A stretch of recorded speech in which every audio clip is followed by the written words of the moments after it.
Olá, bom dia, bem-vindos uma vez mais à nossa meditação baseada sobre a graça. Hoje é dia 26 de novembro e eu gostaria de começar com vocês um novo capítulo, o capítulo 2 da carta de Paulo à igreja de Éfeso. E se há um capítulo na Bíblia, um texto na Bíblia que fala da graça, que nos mostra o que é a graça, é esse texto maravilhoso. Então, bem-vindos a essa meditação. E eu gostaria de fazer um resumo daquilo que a gente viu. A gente viu no capítulo 1, que a gente dividiu inclusive em duas partes, que na primeira parte, Paulo vai então escrever, falar dessa bênção que a gente recebeu antes da fundação do mundo, nesta longa frase que vai do verso 3 ao verso 14. Em seguida, do verso 15 ao verso 22 do capítulo 1, ele vai orar pelos irmãos da igreja de Éfeso. O objetivo da longa frase é de mostrar que Deus nos abençoou em Cristo antes da fundação do mundo. E no final, nós esperamos o grande dia quando Cristo será o centro realmente de todas as coisas no mundo, no universo. E todas as coisas vão convergir na direção do Cristo. Entre esse passado eterno e esse futuro eterno, nós temos um presente no qual nós somos redimidos, santos, sem ninguém pode apontar o dedo e dizer, olha o que ele fez, porque nós fomos completamente redimidos, salvos, lavados pelo sangue do Cordeiro. Para que o povo da igreja, os crentes, possam entender o que isso quer dizer, Paulo ora, a partir do verso 15, para que esses irmãos recebam uma revelação da parte de Deus. Que através dessa revelação eles possam entender a esperança do chamado que eles têm em Cristo Jesus. Chamado para serem santos, por exemplo. Em seguida, ele ora também para que eles possam entender a riqueza da herança que os espera em Cristo. E, finalmente, ele ora para que eles possam entender o poder que Deus colocou à disposição de cada um de nós. Não poder para fazermos milagres incríveis, mas poder para sermos transformados à imagem de Cristo Jesus. Então, nesse capítulo 2, Paulo vai pintar um quadro que vai mostrar um contraste imenso entre aquilo que o homem é por natureza e aquilo que ele pode se tornar pela graça de Deus. Como o homem pode passar de uma situação de desespero e de morte a uma situação de comunhão e de vida eterna. Primeiro, ele vai mergulhar num abismo muito profundo, um abismo de pessimismo, quando ele fala da situação do homem. E depois ele vai nos levar às alturas, quando ele vai finalmente nos falar de Deus e da obra de Deus, da economia de Deus. Ele diz então, estávamos mortos. Aí depois ele diz mais Deus. Esse é um texto de mais Deus. Nós éramos mais Deus.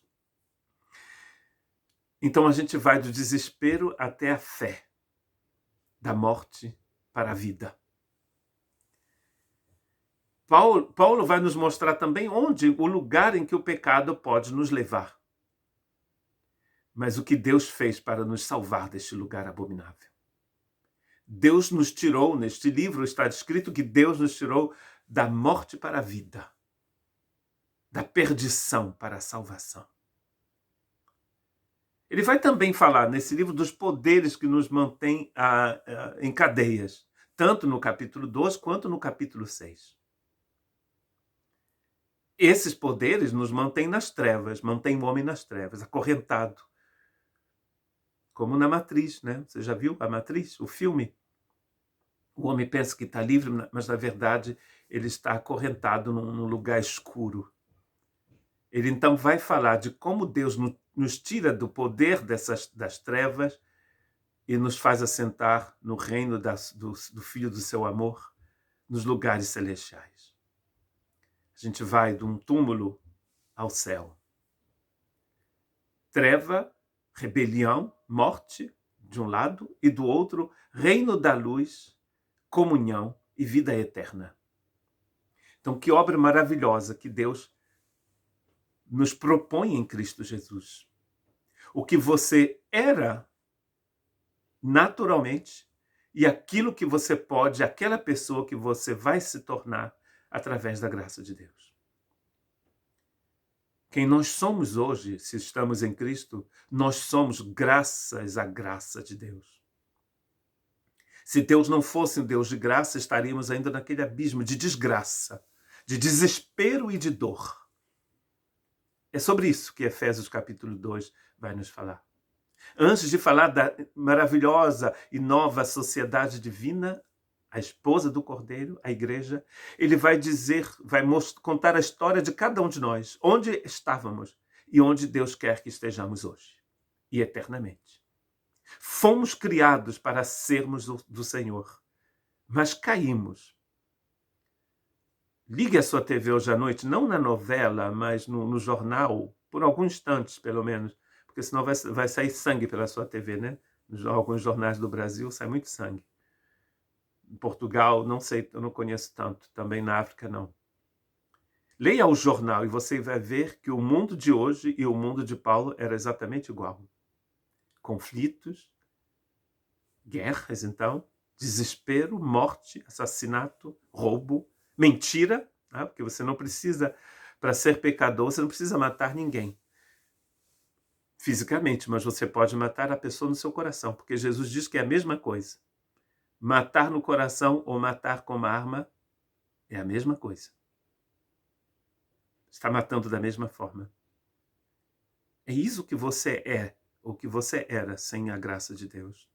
Uma pessoa completamente perdida. Ah, mas eu não sou como aquele terrorista, como aquele assassino. Diante de Deus somos todos pecadores.